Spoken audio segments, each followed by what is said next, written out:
Morning after week 2, we are back after a great week 1. We head into Thanksgiving week. Started the show just in time, man, with some feast week preview stuff we got to do. Yeah, the weekend wasn't a very exciting one, except on Friday. We did get to watch the hashtag 3-unit Boilermakers prove why they are the number one team, which we will get into. We will talk feast week. We will talk the Baja Mar champions, and then of course we'll chop it up with chat. But first, Dion, how was your weekend, man? It was a weekend. You know, I golfed Saturday, played 9. Swing feels good at the moment. We're getting into that winter swing, which is tough. Like I'm not gonna lie, like finding the right tempo in the winter is like tougher than anybody realizes because it's freezing. It's just freezing. But it was a good weekend. I'm back to being the guy on the left, which is nice. JK, like, how was your weekend? We discussed this briefly before the show. Like how did you like the Friday episode? Well, for starters, um, to pay a homage to the Friday episode, we will also be cutting this one right at 30 because G and Carter and their Duffy and already sending me videos. So I promised G we'd be right at 30. But yeah, the first off, the Friday episode was hilarious and just as I would have expected, chaotic because it was y'all three. And I mean, it was something else, man. It was first off, the chat was hilarious.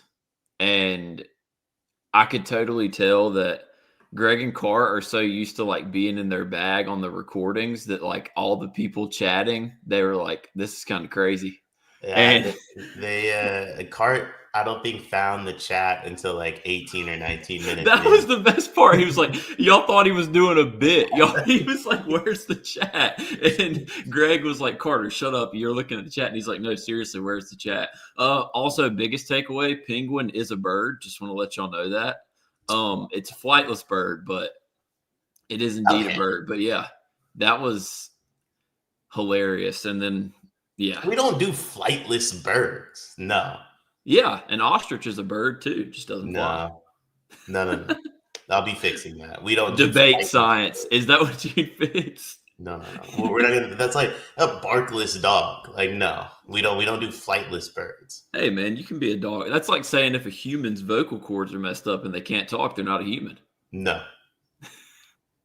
That was hilarious. The fact that there was 5 minutes spent talking about birds was absolutely peak. No. Yeah. No. There's no such thing as a flightless bird. No. Dion is hashtag defying science. He Yeah. does not care. No. You're not a bird if you don't fly. That's peak. That is actually the most Dion take ever, and I love that because A thoughts on barkless, ostriches is crazy from JR. a barkless dog is just a well-behaved dog.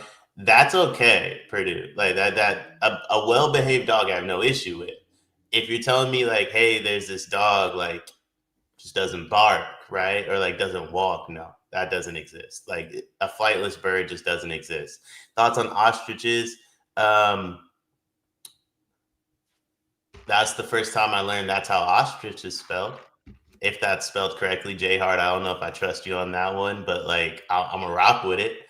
I do got to ask, if you knew Purdue was this good, would you have dropped 3 units on them for a future? I did drop 3 units on them for a future pickle, right? Wait, did I read your question wrong?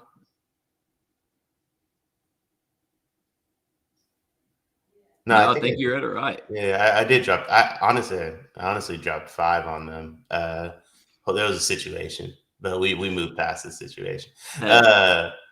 Dion doesn't believe in chickens. Chickens fly. Well, if you consider that flying, it's more like a jump. If you get in the air, you're flying. Damn, so we fly? That's crazy. No, that's different. That's different. As for the Bird Symposium. Yes, Carriage Studios, $199. All right. Since we got to cut it at 30, let's get right into it. Pickle Rick brought it up, the 3-unit Purdue Boilermakers. Yeah, so we came on and talked about how Arizona's resume was number one worthy, and Purdue heard the noise. They were like, yeah, we're going to show everyone why we're the number one team. They they looked, the Memphis game was weird, and then they just absolutely destroyed Texas Tech.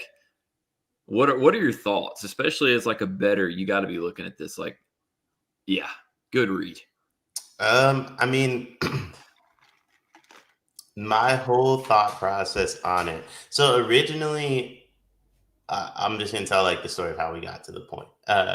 Originally, I put one unit on Purdue, UConn, and Duke all to win because they were all like crazy high. Like when the unit, like this was like before the portal started, so everybody was at like plus 14, plus 1500, and I bet the three teams that I thought the portal would affect the least in terms of like players leaving, essentially.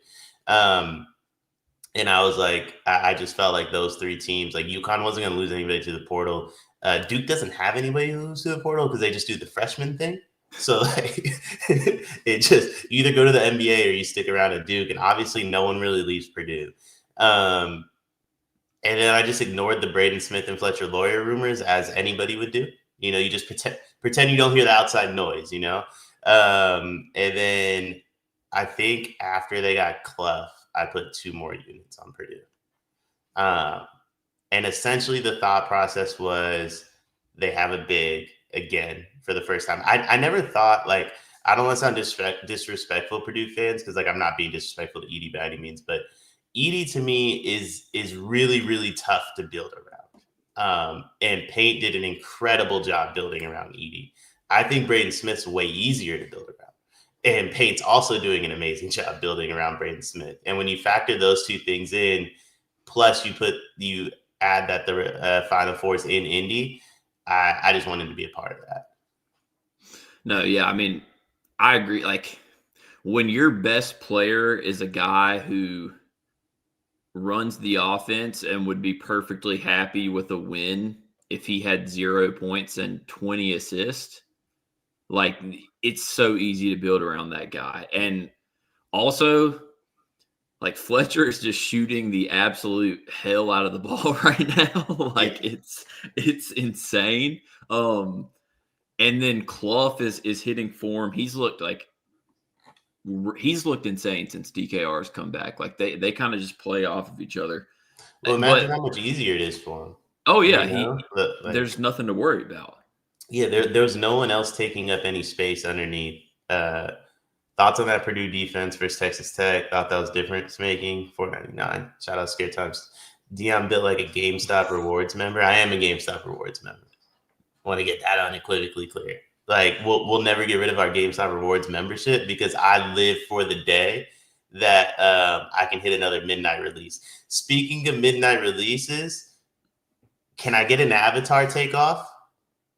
I know we're supposed to talk college basketball, but can I get an Avatar takeoff really quickly? Like a Fire and Ash Avatar or like an Aang Avatar?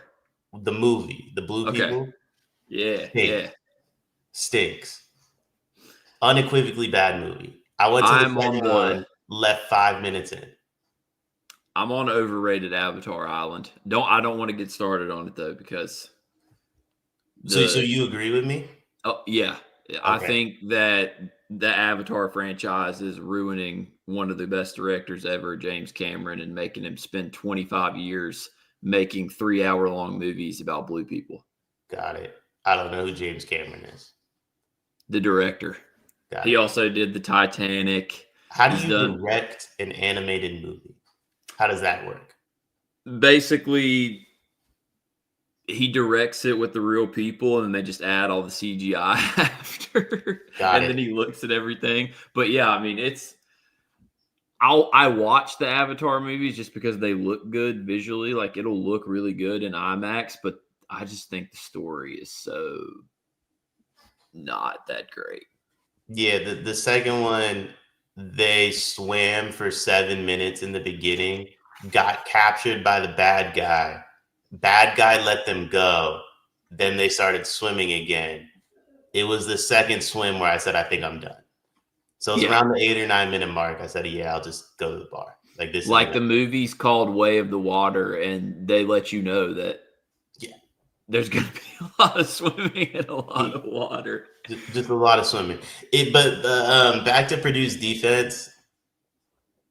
I mean, I thought it was good. I also think like it was in the Bahamas inside of a hotel. I don't know if you want to buy too much into it, but I did think it was good though. I also think that Texas Tech really, really, really needs someone outside of JT Toppin and Christian Anderson to do something. It would definitely be helpful. Like I don't know, man, but like I know Pickle Rick brought this up too, talking about the balance. That's what made that game so scary to me is like the Stars didn't even have to put up crazy numbers. Like everyone was just like 10, 10, 10, 10. Like that was just such a good team performance. I don't want to take you off what you're discussing. How the hell did Cart find the ability to post a comment day one, but he didn't find out how to read the comments when he was on? Oh, because it's on YouTube. Okay. Yeah. Okay. I almost made myself look really dumb there. Pickle Rick, they do have Watts, but first off, I'm not going to lie. I was never a huge Watts guy, but like objectively, like when you watch people play them, you can see the numbers, how bad like Christian Anderson's numbers are against high major comp this year. Like high major teams literally just ice ball screens. They blitz Christian Anderson and they make him pass the ball. And that's like, it's just, and he takes bad shots. And it's like, I don't know. It sucks, but like they're a 2-man team. And then you look at a team like Purdue that, yeah, they have a big three, but like they all, like CJ Cox is going to knock down shots if you leave him open. Like they just like, I don't know. They just have guys. Is CJ Cox going to knock down shots if you leave him open? He'll at least knock down enough to make it like somewhat respectable. He'll take him. Like in the Memphis game, like they left him open in the corner a few times, and I thought that was like kind of a big reason they went on one of their runs. But Purdue, like just flat out, they're way better than Texas Tech. That's just all it comes down to. Pickle Rick also asked if we think Meyer has passed Jakari Harris. I don't know that he's passed him yet, but I will say this: like, I'm gonna I combine what Braden said on Run and Point Pod with what Paint has said after some of the games. It's clear that's the intention. You know, I think the rest is up to Omer. I think Braden saying, "Hey, like, I don't do recruiting visits unless it's Omer," and then Paint basically talking about how much better the big three plays with Omer like in the lineup. The intention is definitely for Omer to be like the starter, which was always why I said all offseason, I think Omer's the guy that starts, because like to me, Braden saying I want him spoke volumes about like what they think of his talent. Now, maybe he hasn't fully lived up to what they're looking for just yet in order to put him into that starting lineup. That's up for them to decide. But I will say like everything Braden said, everything Paint said, kind of adds up with where my thought process was like in the offseason as well.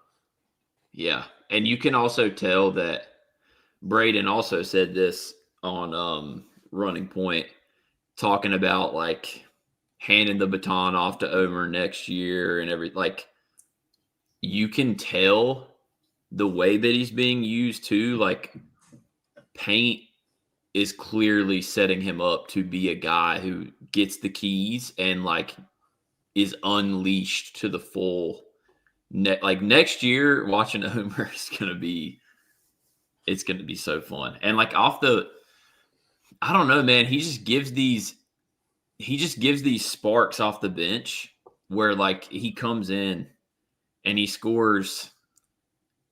He might even just score 6 points, but like it feels like he has 12 because he's coming off the bench and he's just like sparking. Like the game against Memphis, he kind of did it. And then the game against Alabama, he did it. He came off the bench and just provides this spark where like the box score does not match up with what you just saw. Like the spark, like he rallied the team essentially. Like it's just, I don't know, man. Watching Purdue play that game on Friday was just fun. Like it was just poetry in motion. They were just, they 30 balled them. And like, I mean, we saw how close Texas Tech played Illinois at Illinois. That's. I do want to say, like, at these tournaments, once you get down, you pack it in. Like, whether it's the Shriners Classic in Charleston, the Brotherhood Run in Durham, or the Bahamas or whatever. Like, once you get down, like you pack it in, and that's abundantly clear to me. Like, once these teams go down 10, they're like, yeah, we're good. Like, there's not a lot of resiliency. There's not a lot of fight. There's not a lot of punch back. And I'm not taking anything away from Purdue, but I do think, like, I would caution on, like, all the Texas Tech, like, I won't say hate, but, like, beating them up over this performance. I just think they, like, once they went down, they're like, yeah, we're good. Look, what time's our flight again? Yeah. Before we get into some feast week previews, do you have any other underlying Friday or weekend takeaways that you want to get into? 2025 Brotherhood Run champs, Duke Blue Devils, special performance. West Virginia, 4th place in the Shriners Classic, hang the banner. Phenomenal performance to get us that. It's really all I got. I mean, it was nice to get some tournaments early. It was nice to get, like, a little feel of, like, some neutral. I call these, like, true neutral court games. You know, I don't count, like, the MSG games or the United Center games, so on and so forth. Like, I feel like the true neutral court games are, like, you're flying to some obscene city and you're playing in a tournament like no one knew, like, only the people in the city knew was going on until, like, the day of. You know, like, no one knew the Shriners Classic was, or is it the Shriners Classic? Am I getting the name wrong? I think that's right. I feel like the Shriners Classic is the PGA Tour event. Yeah. Is it I get both? that. The Shriners. I know it's a PGA Tour event. You know what? We can find out why you talk about your West Virginia Mountain. Do you think Cam Williams at the 4 can work against a real team? I do think he can work against a real team if Malachi Moreno's the 5. Yeah. Yeah, it is the Shriners Classic. It's I'm pretty sure it's because the Shriners Children's Hospital, like, I think they have an event, like, in numerous sports. So I'm pretty sure there is a Shriners Classic. That's at least a golf event of some in some capacity. It might be a Corn Ferry event now. I don't know, but I've definitely seen the Shriners Classic. But I know it's a PGA event. Who's your number 1 team in the country? I still got Purdue. Yeah, it's Purdue. That was kind of like when we talked about the Arizona thing, Pickle Rick. I was saying, like, if Purdue plays Texas Tech in the Bahamas and kills them, like, they're still going to be number 1. Like, because now at this point, Arizona obviously still has the best resume, but they're going to be number 2 because when the number 1 team beats the top 15 team by 30, they're not falling out. Like, they're just not. Right. Yeah, no, I mean, that's the number 1 team in the country right now. Zona has a great resume, though. Like, it's the same thing I said on whatever episode it was we did Thursday. Either way, like, I don't think you could be mad at either way, like, whoever the number 1 team is. If you're a Purdue fan and Zona's number 1, like, obviously sucks a little bit. You know, it's not what you want. You want to be the number 1 team in the country, but, like, I don't think it's, like, that big of a deal. Yeah. No, I mean, thing is with Purdue, like, they probably, I mean, yeah, they'd use it as a chip on their shoulder, but if they did get moved to number 2, like, they don't care. They're just trying to win a natty. Who cares? Like, sometimes the rankings just get so played up to be such a big deal, and it's like at the end of the day. I think specifically if you're Purdue, where you're ranked couldn't mean less this year. Like, couldn't mean less. The Final Four is in your hometown. No matter what version of a 1 or 2 seed, you're going to be somewhere in the Midwest or East Coast. They're not going to make you travel across the country to, like, California for the Sweet 16 Elite 8. So essentially, like, whether you're ranked 3rd, 4th, 5th, 6th, 7th, 8th, as long as you're somewhere in the top 10 and you're Purdue, you're barely going to have to travel in the March Madness. And I think that's all that really matters. And I mean, it is, like, Pickle Rick, like, I agree. It is fun to track rankings. And I do think it, like, kind of showcases where we feel teams are. I need to do my top 25 for Booby, actually. I keep forgetting to do it. But I think regardless of where, Purdue's like the one team I don't think it really matters for.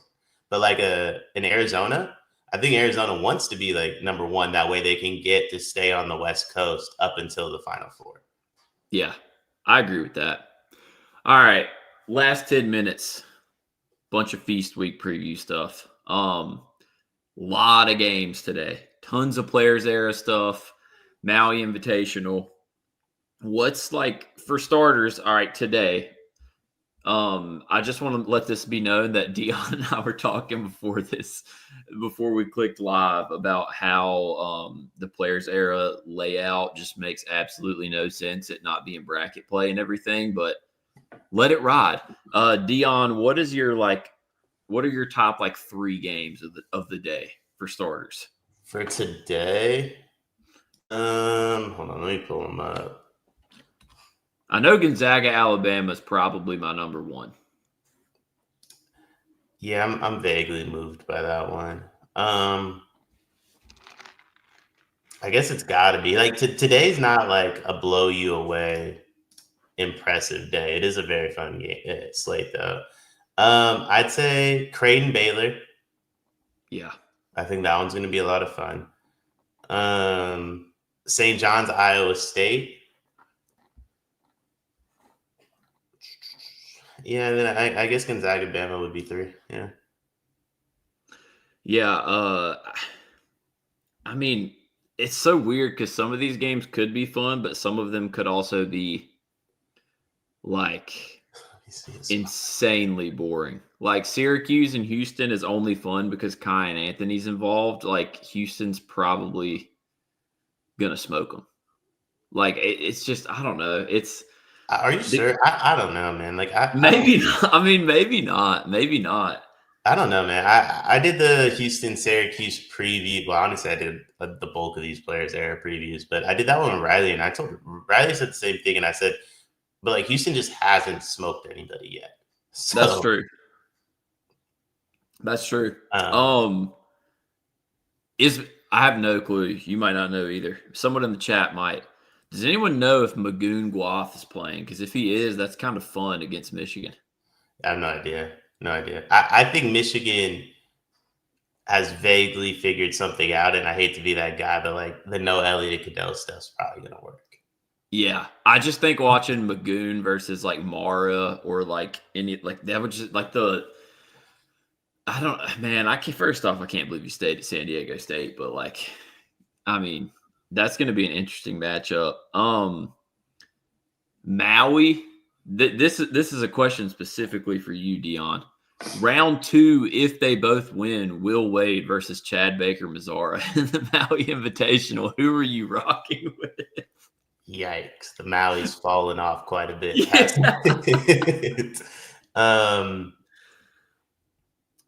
Yeah, I got Will. I mean, I think NC State runs away with that tournament. Although, like, USC sneaky has been really good. I feel like because it's like the West Coast Big Ten teams, like we don't like college basketball doesn't really like want to acknowledge them, or same with college football, by the way. Like I feel like Oregon, Washington, USC, Dion looks like Caden Boozer. That's crazy.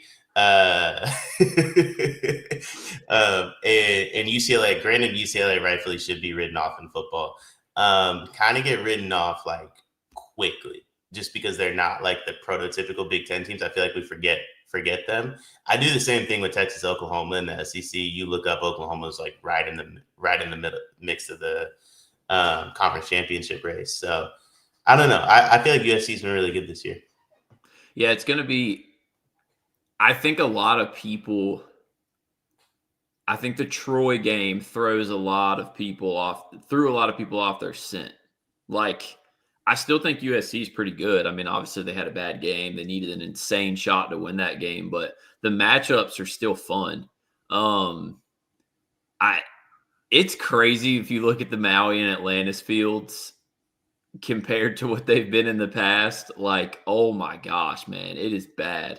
The only way Atlantis even gets like a singular really good game is if Vanderbilt and Virginia Tech both win out, and then you get Vanderbilt versus Virginia Tech in the championship. Like it's. I mean, not to hate, like no hate for the mid-major programs, but the Maui and Atlantis tournaments used to be filled with just. Well, you said the best version would be Virginia Tech who at Maui? And Vanderbilt. I don't think that's better than like NC State Virginia Tech. No, but I'm talking about Atlantis. Oh, I'm sorry. Like Maui, if it's not NC State versus literally, I mean, Washington State, Boise State, Texas, USC, Seton Hall, Arizona State, and Chaminade. Like, that's just an insane field. And then listen to this Atlantis field, Dion. This is crazy. Western Kentucky, Vanderbilt, VCU, South Florida, Colorado State, Virginia Tech, Wichita State, St. Mary's.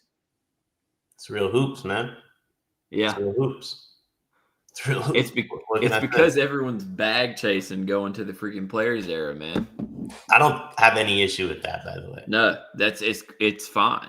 Yeah. The only thing that's going to suck is like the nostalgia aspect of it. But I mean, at the end of the day, like Vegas got the money.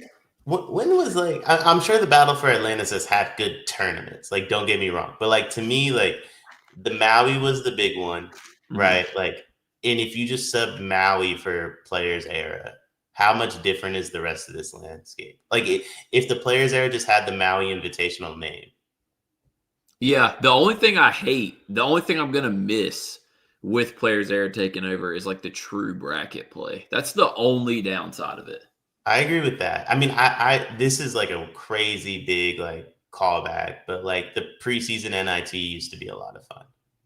Also, shout out Pickle Rick, Magoon Guath is back. That makes the game a lot more fun than it would have been without him. Also, correct me if I'm wrong, like 20, maybe 15, 20 years ago, 20 might be too far. Teams used to play in like multiple of these tournaments. Right? Yeah. Like, teams would pull up to Maui and then they'd go to like the preseason NIT too, or they'd go to Atlantis too. Like, you weren't just playing in like one during feast week and calling it a day. Like, I feel like, well, most teams probably did, but I don't think it was that crazy that like a team played in multiple. No, like it used to. Like they used to have so many, like the first 2 weeks of college hoops, they'd have like an MTE. Someone would be playing in it. Like they did. Remember they had the first off, this is another thing that I should just, what happened to the freaking Nike one they used to do? The like PK 50 or whatever it was called. Yeah. I mean, listen, that was never going to last. But like the teams in it were sick.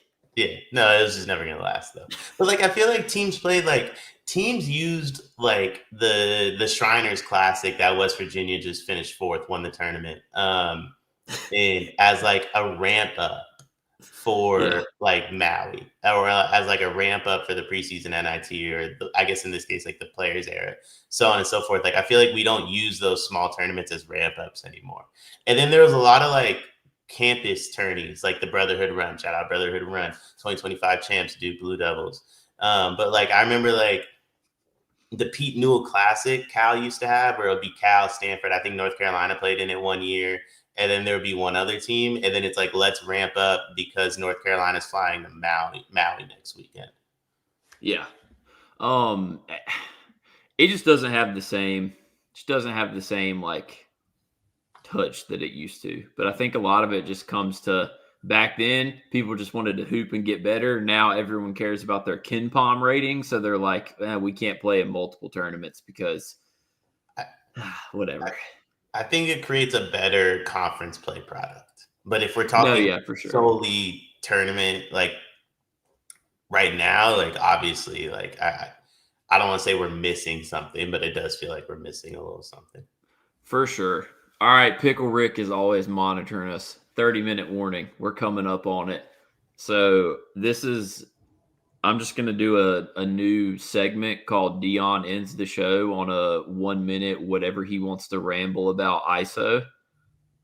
I got nothing. I already went off on it with the Avatar stuff. That was your ramble? Yeah, that was my ramble for the weekend. I realized the new one comes out on Thursday. And I'm not happy about it. I feel like we should have stopped it after the second one. I don't remember watching the first one, to be completely honest with you, but like I might have. But like what I will say is, movie stinks. Now I'm not Sleepy Pickle Rick. I would have stayed on. JK has a job to do. JK has a job to do. I don't want to take away from that. I won't take away from that. Heard we can't afford JK, so we got to make sure we get videos out that way we can afford JK. Yeah, I got the exporting. This is like, this either means that the Purdue recap was insanely long, or they're just in their Duffy. The exporting text at 9:50 a.m. from Greg is special. Purdue recaps 50 minutes. Special. Purdue. Oh yeah. So Purdue fans, if I close this stream and there is the Purdue recap in my email, just know you guys are about to get blessed. What's my favorite Big Ten team? Football, Ohio State. I love Ohio State for some reason in football. Basketball, I don't know. Probably Illinois. I'm infatuated with Brad Underwood and just everything he does. Like, it's very entertaining to me. No, I see that. You're an Underwood guy through and through for sure. I could see it. He's just funny. Like, I don't really, I can't process what he does day to day. And I love people that, like, I don't understand. Jake, that's probably the reason you and I get along. Yeah, see, I'm the same way. I love people who I don't know what the hell they're going to do or say next. And that's why we get along, because I never know what's about to come out of your mouth. Neither do I. The brain is ahead of the mouth. But all right, we'll be back tomorrow morning. There will be a lot more games to recap tomorrow, obviously. And yeah, we'll chop it up. I'm sure Dion will have something crazy happen today that he'll have to talk about, at least. I'm hooping tonight. I do want to say this. If I'm going to give like a 1 minute ramble to end it, I got a membership. Like, there's like a gym that just has pickup. It's literally called like Pickup USA. I think it's across the country. I don't know. Well, USA is in the name. It better be across the country. So they just do like pickup all the time. And I've been pulling up, and like at my ripe age of 33, I'm not trying to do like a lot on the court. You know, like I kind of just want to spot up, get a little cardio in, try to make sure I'm not built like a Game Shop Rewards member for too long. I do got a burner though. And in pickup, no one really guards you, right? So it's not like a men's league where they like really check it and like I can kind of hide. So like I'm gonna have a burner for the rest of my life. So like I'll hit like 2 or 3 threes, and then the best player wants to like guard me the next game. It's like, dude, like I don't want to do this because I then have to guard you. Like I literally had to tell a guy last Friday, I was like, I can just stop shooting. Like if that's what it's gonna take for me not to have to guard you, I'll just stop. So probably gonna cancel my membership because it's gone too far. I hate when people decide that I'm good. I'm just there for vibes, and now it's like now I have to try. It's not why I signed up. Yeah. Also, that sounds fire. That's not a thing here yet, where it's just a pickup basketball gym, but that's fire. They got refs. It's like 10-minute games. They keep score. They keep track of your record, everything. It's actually pretty fire. Yeah, no, that's it. All right, we'll be back tomorrow morning, 10 a.m., recapping everything. See y'all then. And yeah, everyone have a good Monday.